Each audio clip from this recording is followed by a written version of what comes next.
Hello mga Mars! Isang magandang araw na muli sa inyong lahat.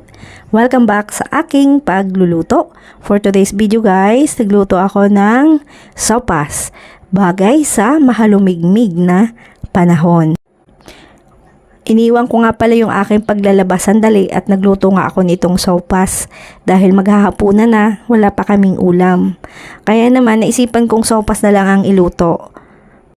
Medyo maulan nga pala kagabi mga Mars, kaya tamang-tama naman at ito nga yung naisipan kong iluto. Meron po ako kasi ditong mga tira-tirang mga sangkap at ito kumuha na nga lang din ako sa tindahan namin itong elbow macaroni.